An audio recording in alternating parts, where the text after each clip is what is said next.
Kevin here with Consumer View, and today we'll be taking a look at the Samsung Galaxy A20.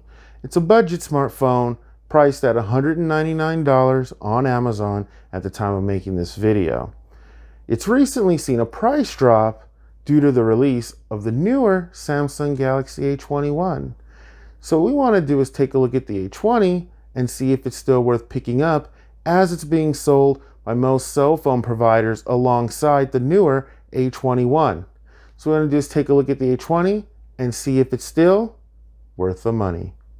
The A20 was released in April of 2019, weighing in at 169 grams, and it's relatively thin at only 7.8 millimeters, running on Android 9.0 out the box.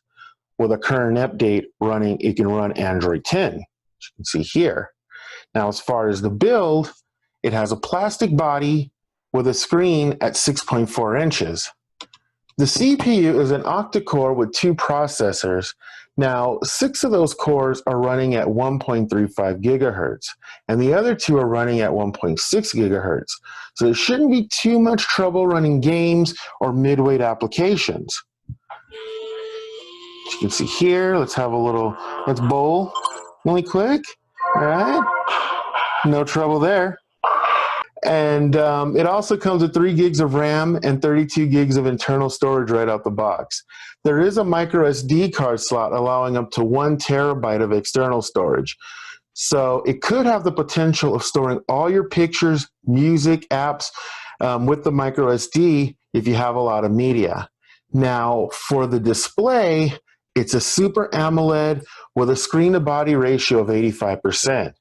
With a screen resolution of 720p. But I must say, due to the screen being Super AMOLED, being such a small form factor because it's a phone, you won't be disappointed with the screen and how it looks in person. It's truly bright and colorful. Now, moving on to the camera. The rear camera, as far as in the rear, it has 2 cameras. The main camera is a 13 megapixel camera with a photo resolution of 4128 by 3096. And the other rear camera is a 5 megapixel ultra wide camera. And yes, it does take HDR photos on both cameras. Video recording is full HD at 1080p, 30 frames per second with autofocus for the rear. Moving around to the front camera, it's a teardrop shape up here at the top. You probably can't see it because the screen's black, but it is a teardrop camera.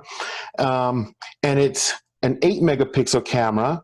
The resolution for picture taking is 3264 by 2448, while the resolution for video on the front is also 1080p full HD.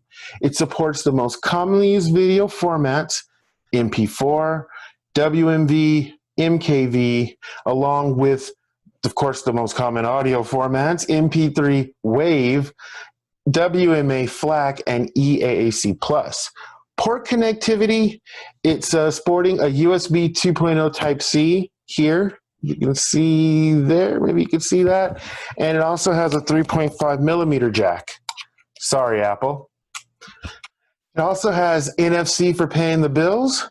It's equipped with Bluetooth 5.0 and Wi-Fi 802.11, 2.4 gigahertz. Unfortunately, on this one, there's no 5G here. It does have a gyroscope, face unlock, and a rear-mounted fingerprint sensor.